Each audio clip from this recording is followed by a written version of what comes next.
Recording pending. Why is it pending? Okay. Good afternoon. So we're going to pick up from where we left off last time. We're looking at a video of a control moment gyro. You probably see my screen. These are some notes that I uploaded in the first folder for yesterday's meeting. And we'll go back to these 23 pages in details, hopefully at the end of this week or the beginning of the next one, to derive the actual equations for a spacecraft, a rigid body that is mounting variable speed control moment gyros. But I just wanted to give you, the wrap up of the introduction. In these notes, I have highlighted in yellow some key equations. The first one here is basically the angular momentum of a rigid body with the addition of those assemblies that can change gimbal angle, which would be gamma. We went through this notation last time. That can change the spin rate of the wheel, which is big omega. Everything else is basically moments or matrices of inertia. The axis that we have defined as G and T, and then omega is the angular velocity of the entire spacecraft. So starting from this one, and then jump in a few notes and go in here, applying the transport theorem, which allows me to take the time derivative of that vector with respect to the spacecraft itself, you get this nasty expression here, which is encompassing everything. This would be the equation of attitude motion, or Euler's second law, for a rigid spacecraft that is mounting a genetic number. That's why you see all those summations. There will be from J that goes from 1 to N, depending on how many variable speed control moment gyros you have, and including all the degrees of freedom. So basically, these are gimbaled disks that can change the RPM about the S axis and can also change the gimbal angle gamma. And then there's also external torques. So this is the full equation of motion, the differential equations for the motion of an object that is basically containing devices that are MEDs, momentum exchange devices, and then we'll specialize them to the case of reaction wheels. You lock the gimbal axis, you don't allow the gammas to change, you get a reduced version. For control moment gyros, you don't allow the spin rate of the disks themselves to change, so the gamma J's would be, sorry, the omega J's would be constant, so the rate is 0, and you get a slightly smaller equation. And then the most general one is the first one that we saw with variable speed control moment gyros. And we'll see how to eventually control these variables. Our control variables will be the spin rate of the disks, the big omegas, and if you have CMGs, you can also change the gammas. So those will become eventually our control variables, and we'll use some Lyapunov theory to derive some control laws that will allow us to track a certain desired orientation. But it's too early to do this. We need to introduce a few things. So just to give you an overview, you're more than welcome to start looking at these notes if you like. But if you're not familiar with the concept of quaternion, for example, they may be a little difficult to follow. What we will do eventually, rather soon, I would say, is build something that looks like this. How many have not used Simulink before, ever? Good. I like this silence. If you have not, I'll give a quick introduction, but basically Simulink comes with MATLAB. It's a MathWorks tool that allows you to program in a block diagram type of form. So each of these blocks, these rectangles, contain operations inside. In particular, they can contain other blocks like this one. The first one is basically simulating the orbit of a spacecraft, and out of that orbit it creates some desired pointing that the spacecraft has to follow. This one that is called full dynamics to the right, it just contains, as I click on it, this is what it will open. It basically contains MATLAB code.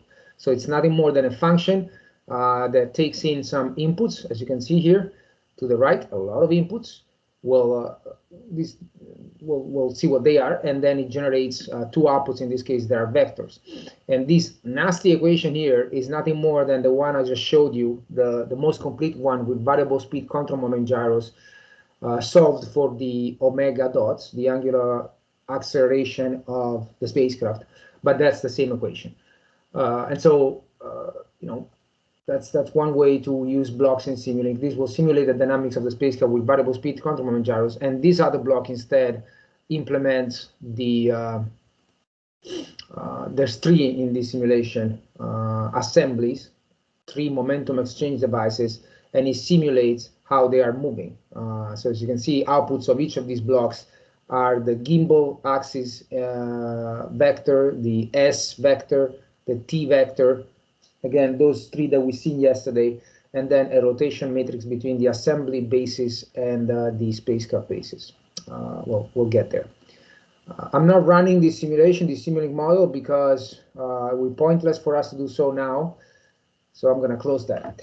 Okay, so there's a lot of ground to cover today, and some of what we'll see will probably sound obvious, but I've been asked by your professors to start kind of slow and refresh a few things, just in case, for those who may not have a background in the field of dynamics, and especially astrodynamics and rigid body dynamics. So we'll go through some introductory slides, more generic dynamics slides for some time today. We have 3 hours today.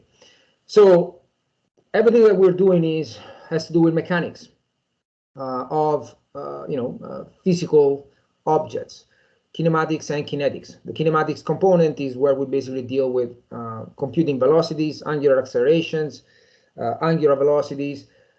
So it's that part of mechanics that doesn't explain why motion is happening, but it only represents motion. So you have the position of a particle, you take the position vector time derivative with respect to a certain observer, you get the velocity with respect to that observer, for example. While kinetics is based on the laws of motion, Newton and Euler for the most part. We're not doing any relativistic mechanics here. And here we start giving explanations for the motion. So we connect the accelerations, linear accelerations and angular accelerations to forces and torques. So that's really, the basis of everything.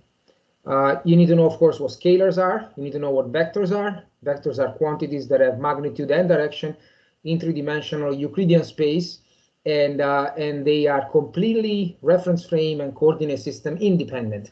If I give you a vector, that vector exists no matter the observer's point of view. Just imagine it as a little, arrow in space in your room. That arrow is there, and it's representing whatever it is, a position, a velocity, a force, and it doesn't matter the observation point that you have. So vectors are independent of the observer. They're just quantities that have magnitude and direction. And we use them to represent velocity, angular velocity, and so on. There is a difference between reference frames and coordinate systems, and I will be the first one to probably drop these differentiation at some point, but really they're not the same thing. A reference frame, as you can see here, is a collection of at least 3 non-collinear points in a three-dimensional Euclidean space that keep mutual distances constant. So the reference frame is really, in the most general sense, usually a rigid body, an object. The planet Earth, as a first approximation, can be used as a reference frame. Your room can be used as a reference frame. Your table can be used as a reference frame. They don't have to have necessarily a mass, but in general they do, and they're actually physical objects. But really the most general definition is 3 points that maintain a constant distance. Now inside the reference frame, once you define a reference frame, you can define infinite coordinate systems. Going back to the fact that your table can be a reference frame, then if you want to measure what's happening on your table, you need to define a point that is called origin, and usually 3 orthonormal direction, because we like to do things at 90 degrees to represent vectors, right-handed maybe, that can allow you to basically have a ruler. So you have a reference frame first, and then you define on that reference frame a point that is your origin and 3 directions to measure things.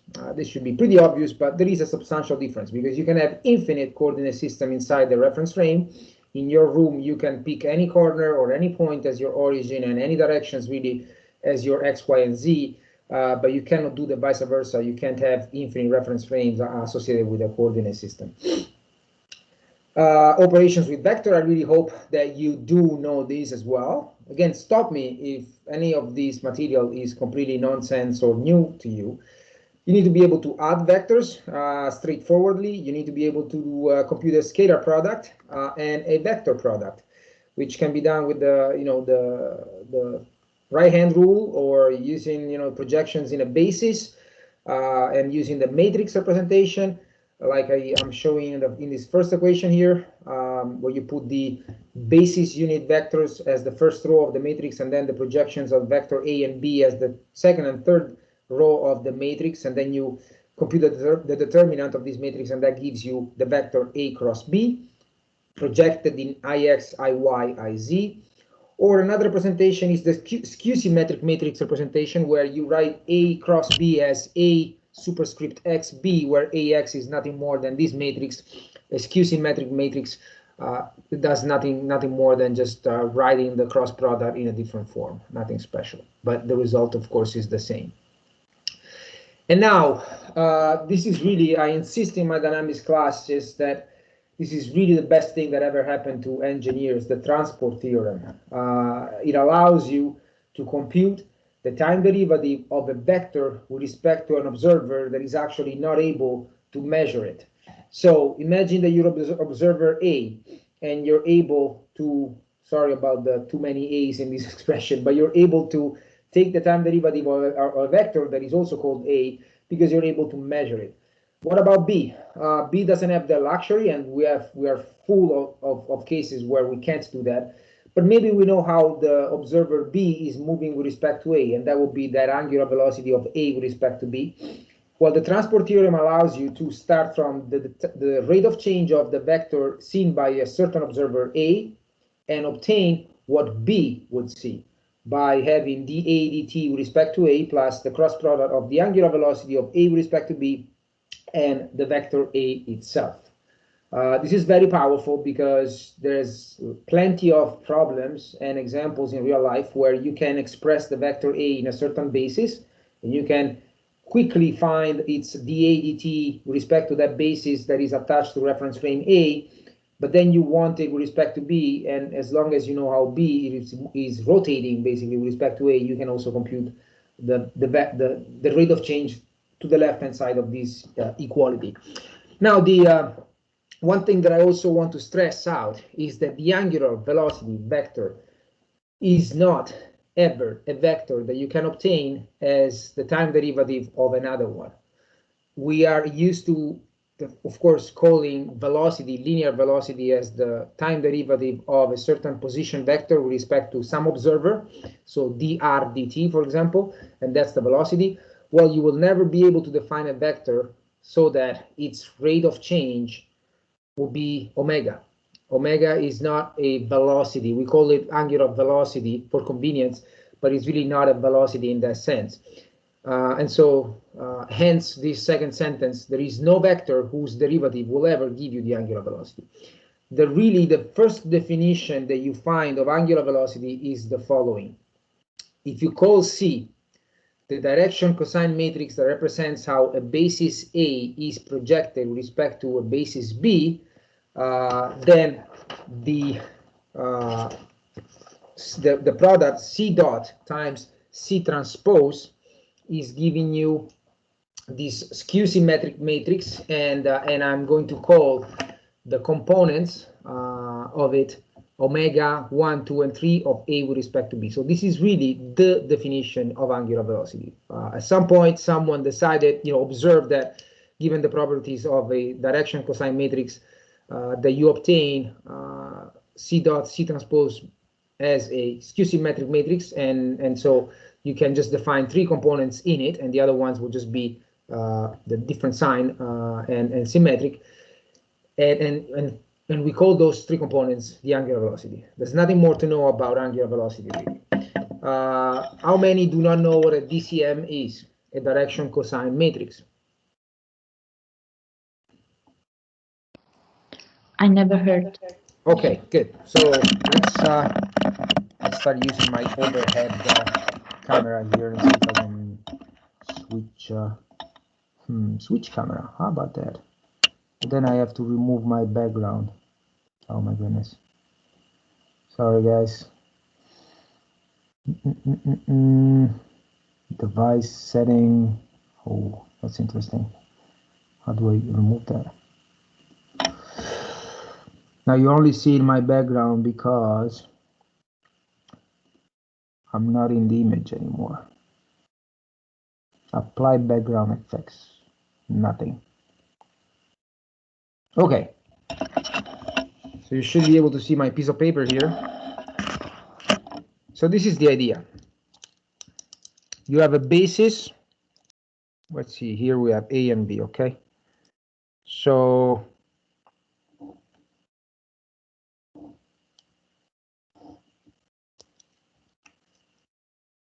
I think it's the image is also flipped, right? For some reason. It shouldn't matter. So this is a basis A attached to reference frame A. This is terrible. Do you see the image flipped? Yes. Yeah, I have to fix that. Give me a minute. I'm gonna stop sharing my screen first of all, and then okay, device settings. This is the camera. Huh. I do not know how to change that. Any ideas where that could be?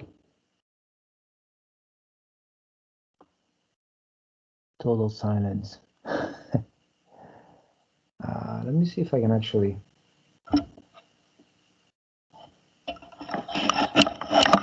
Solve it mechanically. Is it better? Yes. Maybe, Yes. maybe. We'll see. Sorry.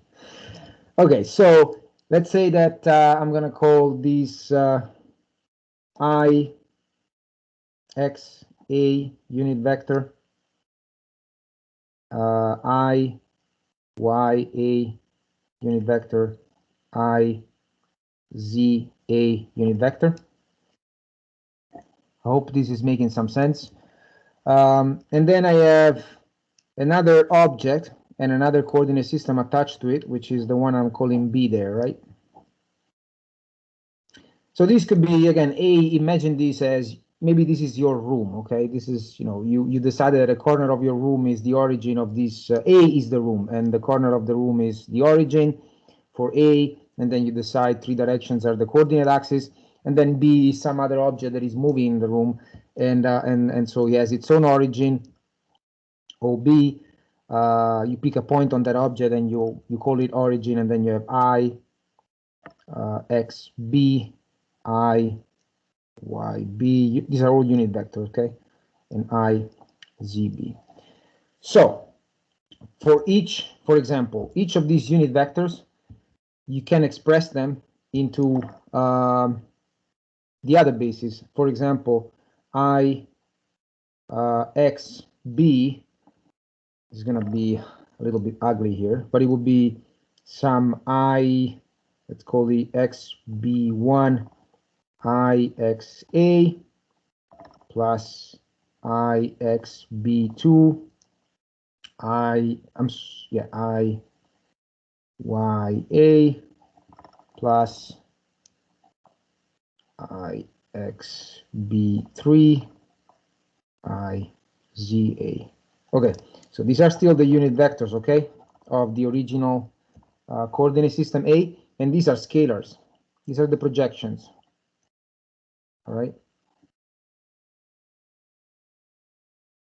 Projections of the unit vector IXB on the coordinate system, basically I, XA, I, YA, and IZA.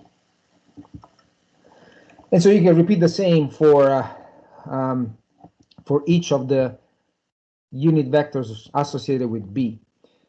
Now, if you put them in a matrix, so you start having Ix B1, Ix B2, Ix B3, and then you would have Iy B1, Iy B2, Iy B3, and then finally Iz B1, Iz B2, Iz B3. Well, this is what we call the DCM, the direction cosine matrix. You see it? Why is it called that way? Well, of course, it's just collecting the scalar components of the coordinate axis directions for B projected in A, because that's how I built it.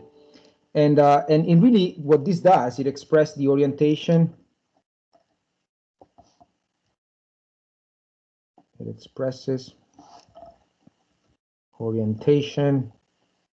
I think the image is still flipped. I'm sorry about that. I'll fix it. Of B with respect to A, right? Agree? Because that's all you need to represent how B it's oriented with respect to A. That's all you need. And it's called DCM. Direction, it's because it represents directions of three directions, of three axes with respect to the other three. And cosine, well, direction is because it represents three directions. Matrix, because it's in the form of a matrix. And cosine, because all these components are cosines. In fact, these scalars are, since the i's are all unit vectors, they're nothing more than the cosine of the angles between, for example, this first one, Ix B1, is the cosine of the angle between Ix B and Ix A, because they're unit vectors. Do we agree? Yes. Yeah, comes from the scalar product, right? So basically, you can look at these elements in the DCM as just cosines of several angles. Each angle represents the one between two of those six involved unit vectors. Okay, so that's the DCM, the direction cosine matrix, and the DCM is really the most important thing that you need to know about. Let me switch camera here. All right, now you will see my room. Hopefully not too messy. It's really the most important thing to know, because it is the way to represent the orientation of an object with respect to another.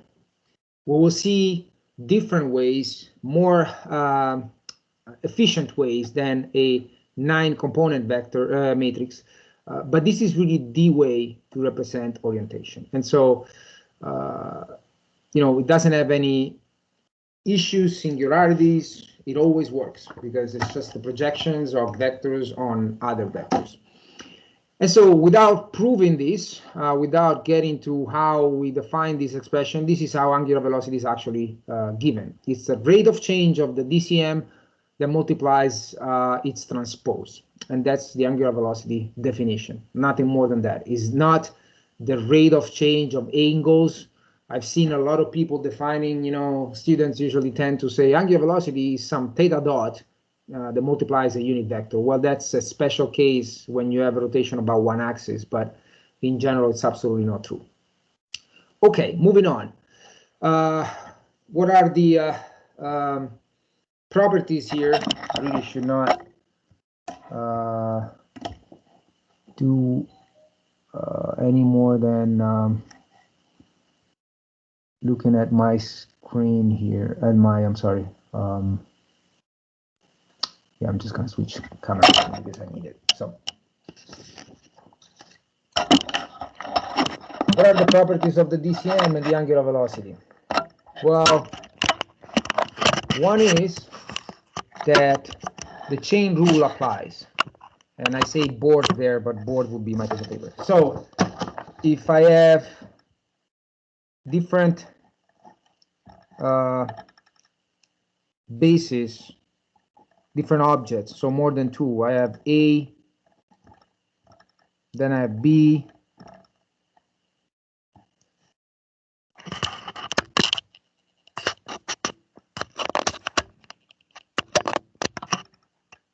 I'm trying to solve this. Is it better this way or this way? It's terrible. This way. This way. I'm sorry, I'm used to Zoom, and in Zoom it's right away. I can find the setting to mirror the camera, but I can't here. It's really frustrating.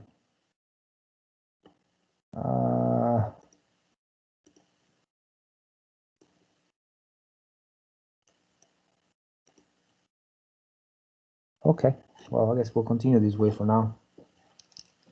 So let's say that we have A, B, and C. They're all, doing their own thing, oriented in different ways. And say that I'm able to compute the angular velocity of B with respect to A.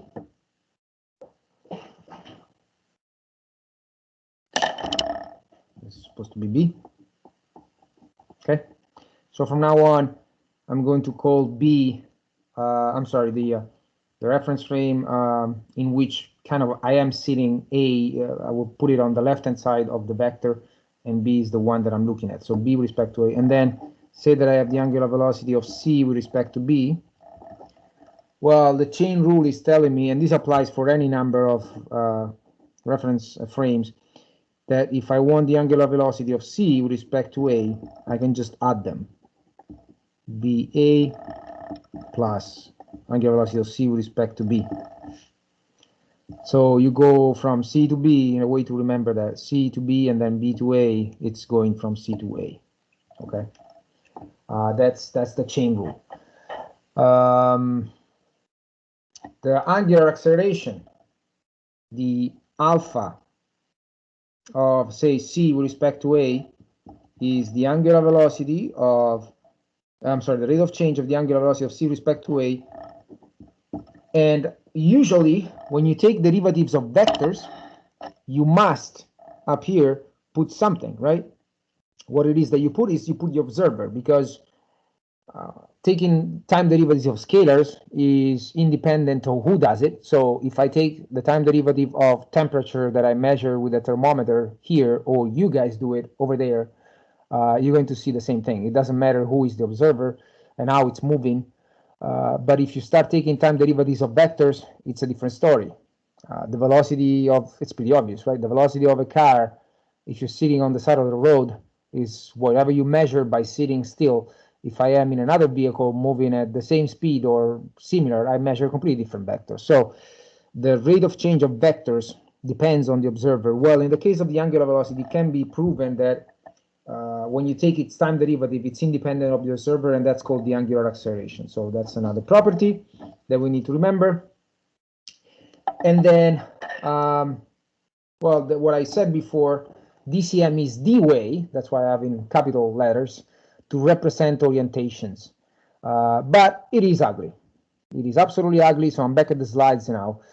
Ugly meaning that it is a matrix. It is a big matrix, and we don't necessarily need all 9 components. Okay, let me switch camera again. Okay. Other properties: the direction of the matrix when inverted or you do the transpose is the same thing. So DCM transpose or inverted is the same, and its determinant is always 1. As you can imagine, it's a bunch of cosines in it, so that is not a surprise. Sines and cosines. Okay, so since we're talking about DCM, direction cosine matrix, we can start talking about another way to represent orientation of a basis or an object with respect to another. And again, when I say object and basis, as I introduced initially, I will do it interchangeably almost, even though, again, the reference frame, the object, and the coordinate system are 2 different things. But basically what happens in real life is that you choose your object, you attach an origin and 3 directions to it, and you stick with it. So you can basically talk about them as if they were the same thing, but they're not. So a pretty common way, and I'm sure that probably everybody has seen this, of representing the orientation of a basis with respect to another is through Euler angles. So this is an alternative to the DCM, to the direction cosine matrix. It is not something else. It's just another way to represent orientation. DCM is the way. Basically, look at the first image. Now I have A, which are what I called before the I, X, I, Y, I, Z. Well, here they're called A, 1, 2, and 3, but basically that's what they are, the unit vectors of the reference frame A. And then I have B, that I call B1, B2, B3. It's the same scenario that I had before. It's just that now they're drawn with the same origin, but that doesn't matter. And so I want to represent how B1, B2, and B3 are oriented with respect to A, and I write the DCM, and that's the first thing that we have done. But there are other ways. One is imagining that I started from A and the axes were all aligned, B1 aligned with A1, B2 with A2, and B3 with A3, and that I've gone through 3 rotations that eventually lead my axis to be in the same exact position where B1, 2, and 3 are. It doesn't matter. It doesn't mean that you actually went through that sequence. It's just a way to get there. Always make the parallel in your mind of a point in 3-dimensional space. When you represent the position of a point in 3-dimensional space, X, Y, Z, what you do is you just define 3 values that represent that position. But it's just because you chose the orthonormal basis. You could do it with spherical coordinates. You could do it in other different ways. So this is just one way to represent orientation. It doesn't matter.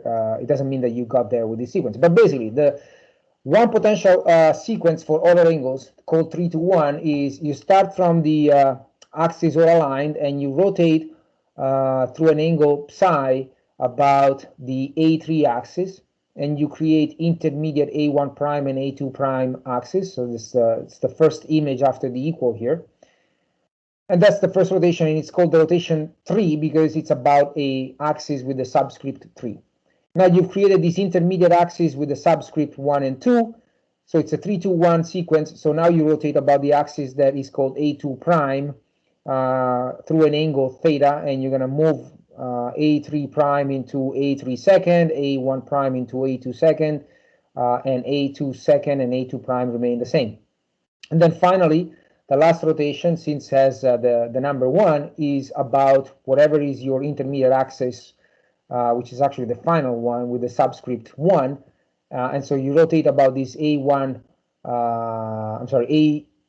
second axis, which actually corresponds to B1 now, through an angle phi, and you end up with B1, B2, and B3. So the correct combination of psi, theta, and phi are basically representing, it's a way to represent how B1, B2, and B3 are oriented with respect to A1, 2, and 3 at a specific time. So this is a snapshot. You're looking at a certain orientation and you associate with that orientation 3 angles. So the DCM, or in this case it's called the C matrix, that goes from A to B, or rather from B to A, it's the product of 3 of these simple rotation matrices. The rotation about the first axis that I call C3 of an angle psi, then you multiply that times the rotation about the second axis, angle theta, and then phi. And they're all very simple matrices if you think about it. Let me go back to my camera here, and I really need to find a way to fix it. I want to show you one of them, how simple it is.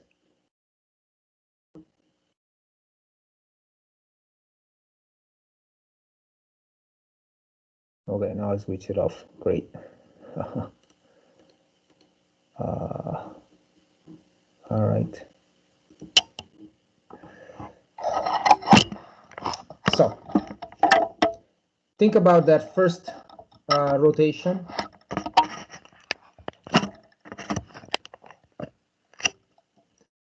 If you're sitting on A3 So that first rotation has A3 prime that corresponds to A3. Okay.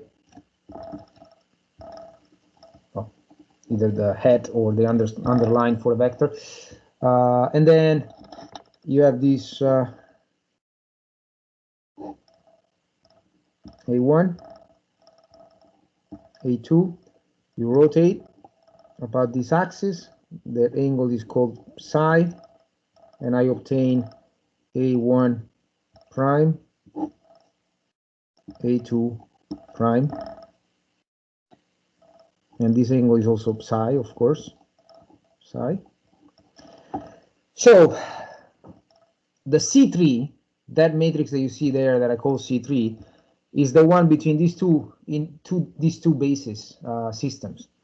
And so the C3, if it's just projecting, since these two guys are identical, it's just projecting A2 prime into A2 and A1, and A2 and A1 prime into the same A1 and A2. So let's try to put together C3, which is a function of psi.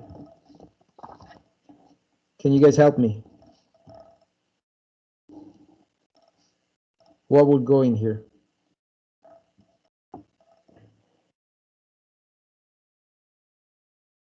Ideas? First of all, on the last row, I think 0, 0, 1. Yes. And the same here, right? Yeah. Because this represents how these two vectors are projected on each other, and they are the same vector. So yeah. And then we have, let's see, what do we have here? We have this first vector projected, so I would say it's a cosine of psi, and then projected on A2 a sine, right? Agree? Yes. And then the second one will be A2 prime projects on A1 as a minus sine, and then you have a cosine.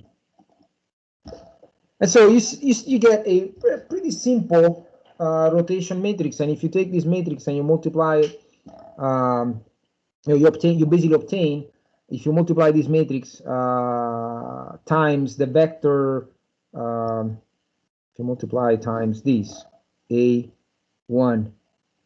A2, and A3, what do you get? You get A1 prime, A2 prime, and A3 prime. That's the goal of the DCM, right? So imagine now that you're doing this for each single intermediate axis. So if you go back to my slide, you do the same thing looking down from, we call it down, but basically looking for the second rotation from the point of view of A2 second, and now you're doing the same kind of projection between A3 second, A1 second into A1 prime and A3 prime, and you obtain a matrix like this. But in this case, where am I going to have this kind of row and column 001 and 001? Well, it's going to be in the second row and second column, right? Because it's now the vector with the subscript 2 that is actually not changing. And for the last one, which is a rotation about an x-axis, you will have the 001 row and column in the first column, first row here. But they will be similar. They will have sines and cosines, nothing more. But then if you want to go all the way from B to A, you multiply the three DCMs, simple DCMs, as it is explained in this expression here. C3 first, and then C2 in front, and then C1, because that's the sequence you're doing it. Is this clear? Any questions on this? Yes. This is important because we're going to code something similar for the first homework. All right, so other angles. Now, well, this is basically what we've done. You do one axis at a time, and then, okay, this is to compute the angular velocity.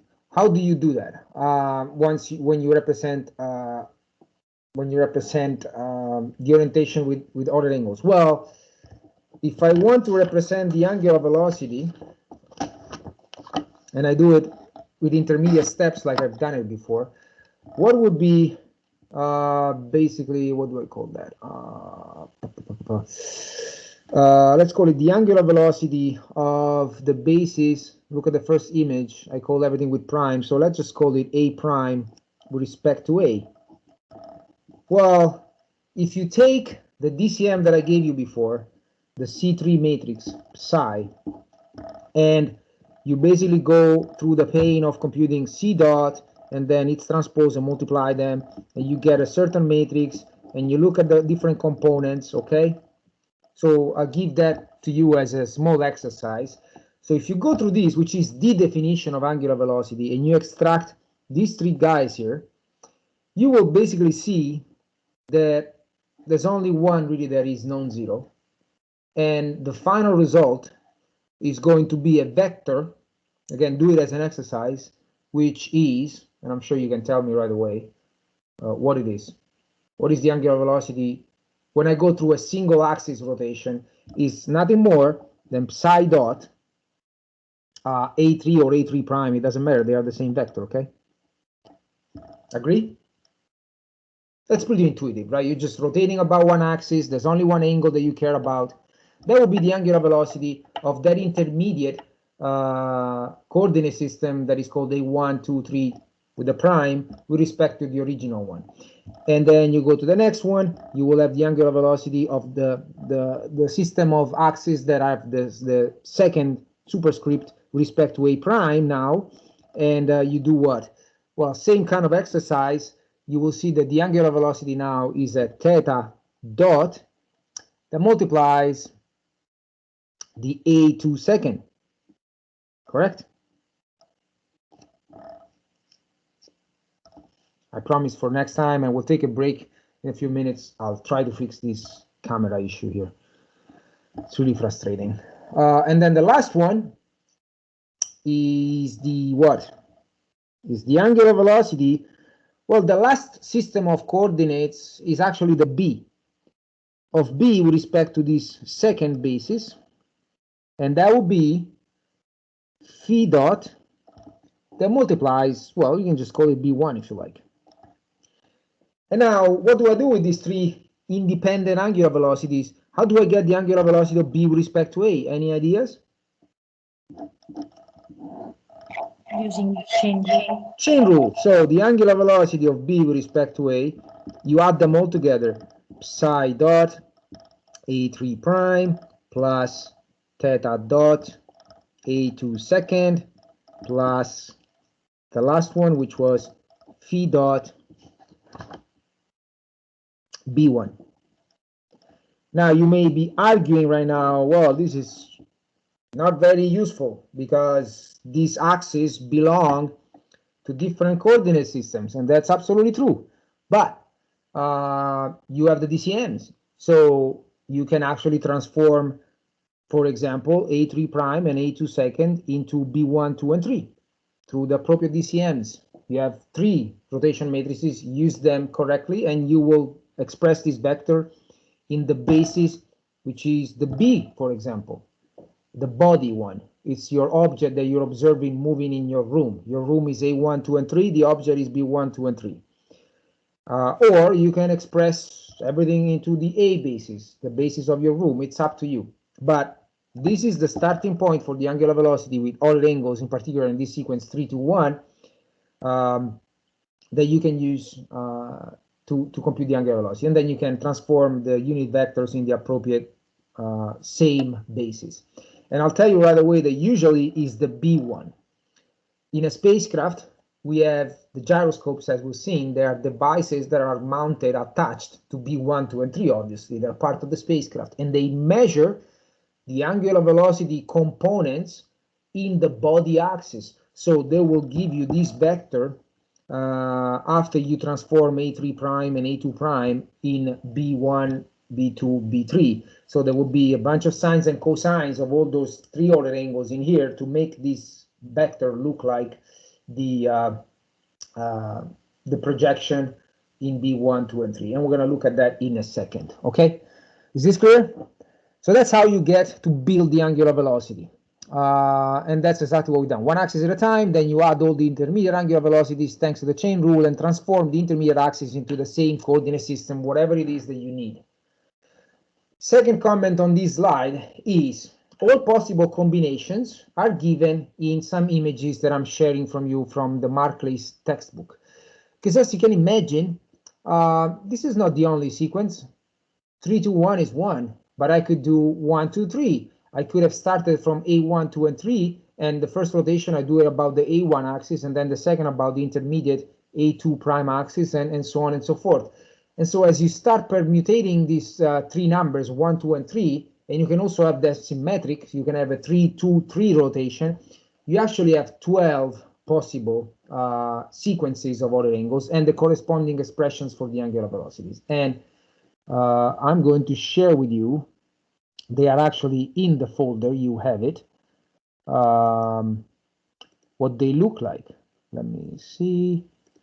So there's a folder in your lecture Tuesday 23rd that is called EA, standing for Ordered Angles Kinematics from Markley. So let's look at this one, for example. Okay, so what happens is that usually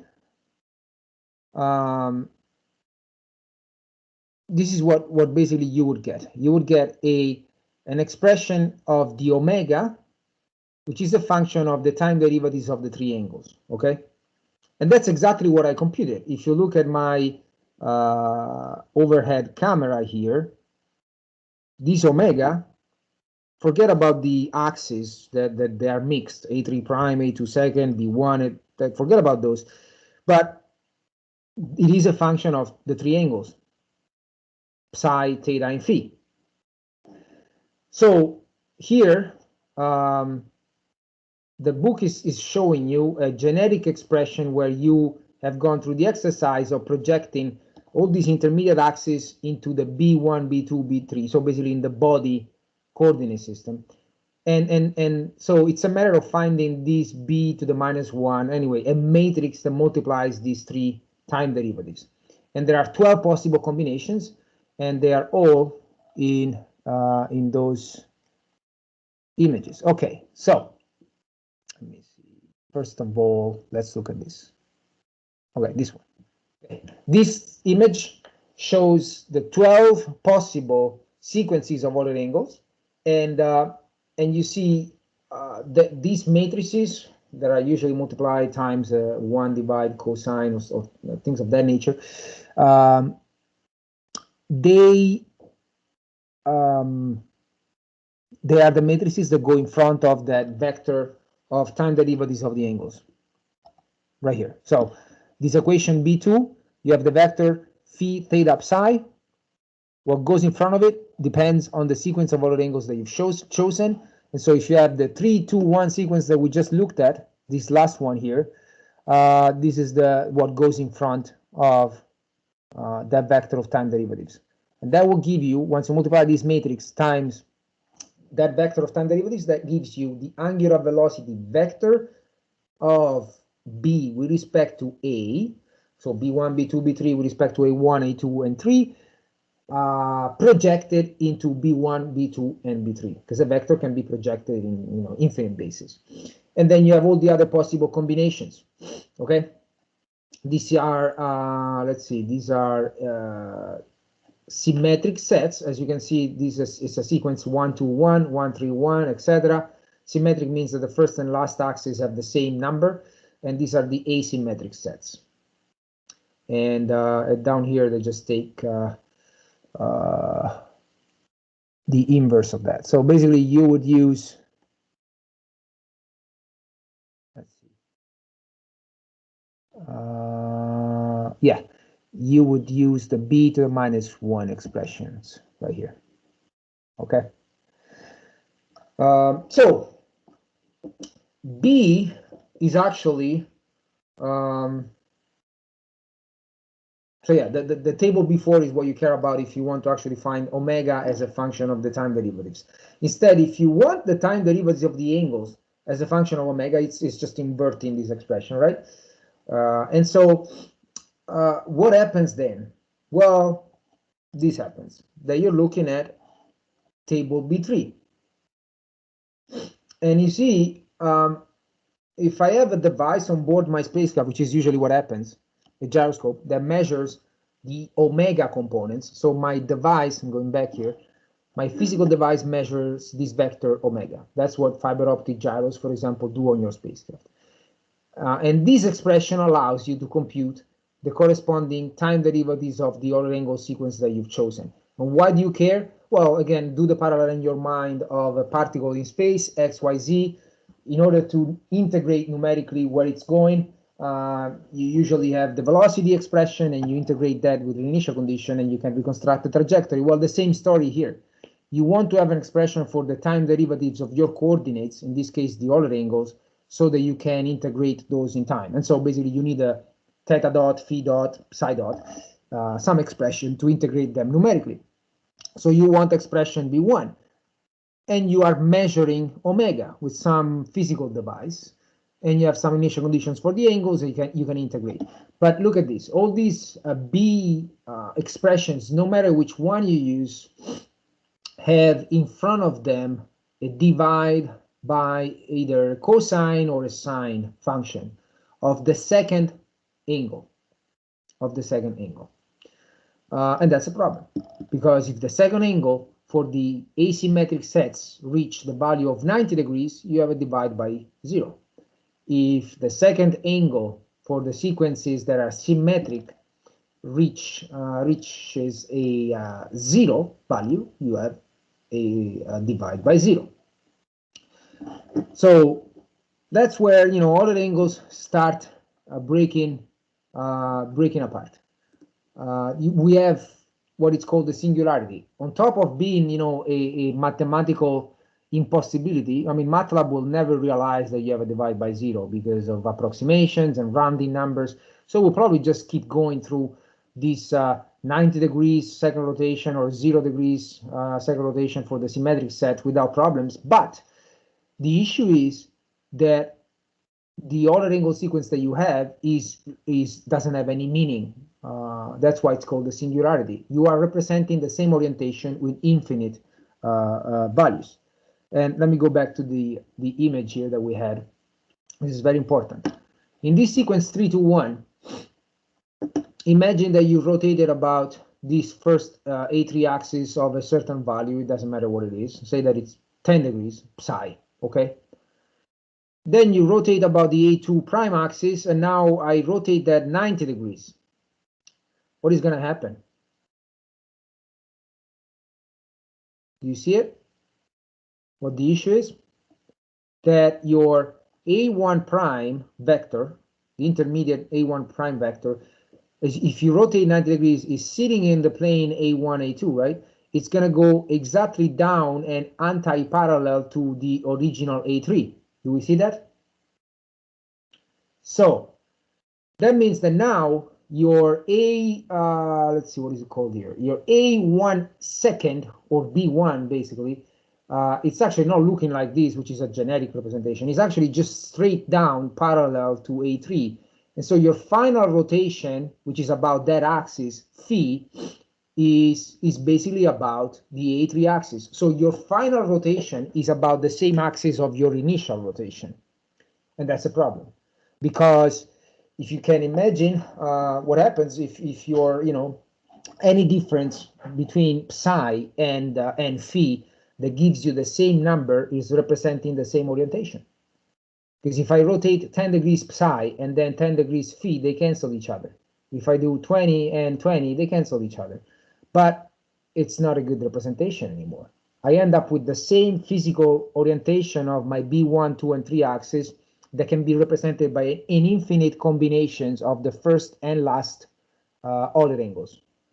And that is not, you know, a feasible representation. You would never want to represent a point in three-dimensional space with infinite possible combinations of x, y, and z, right? For the same exact position. It would be a non-usable coordinate representation, correct? So Euler angles have this issue. They are very visual because, you know, you can see them. You can rotate axes. You can project unit vectors on top of other unit vectors.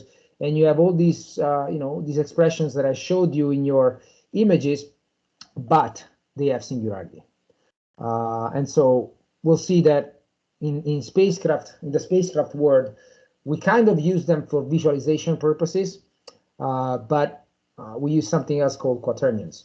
Ordered angles can be okay for an aircraft, for example. If you think about a passenger aircraft, if the second ordered angle the sequence is chosen such that the second angle is something that will never approach 90 degrees, so that is the pitch angle, you will never want to fly an aircraft that is pointing down to the ground, right? A passenger aircraft at least.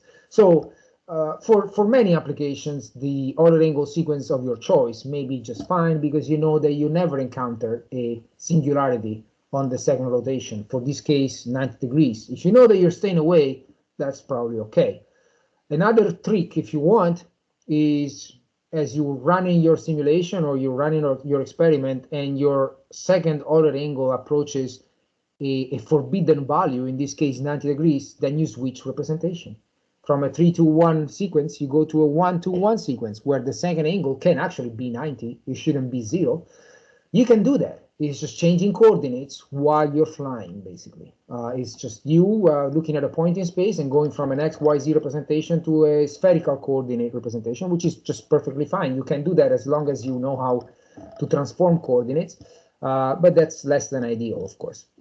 So these are ordered angles. I think this hopefully covers, how we represent the orientation of an object with respect to another with one particular sequence, but this really covers all sequences. How we represent the DCM given the sequence is through this product of 3 simple matrices, and how we put together the angular velocity, which is using the chain rule.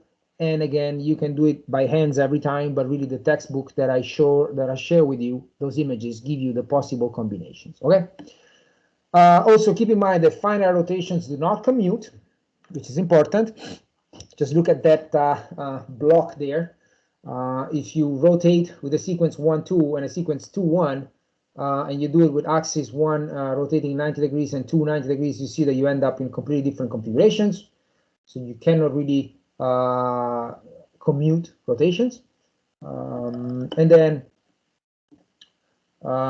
this is just a slide summarizing what I told you.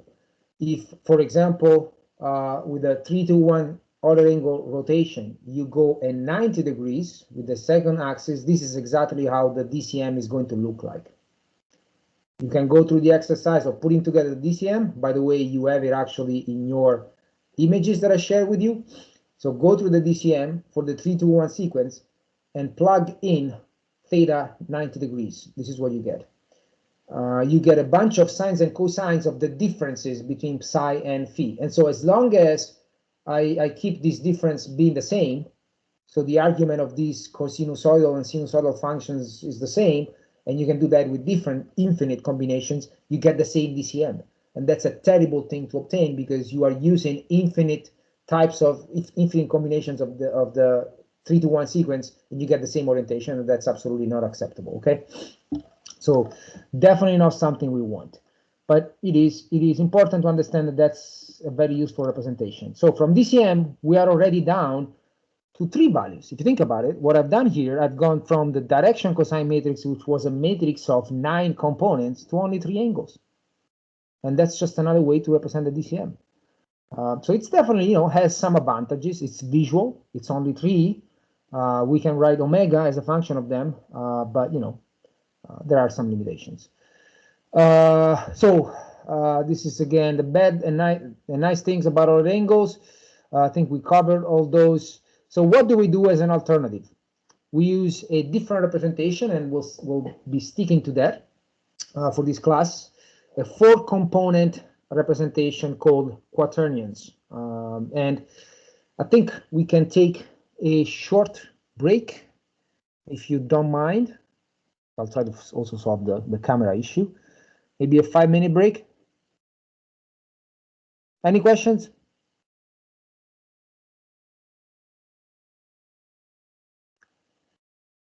Was everything clear aside from my camera being flipped? Yes. Don't be afraid to ask questions.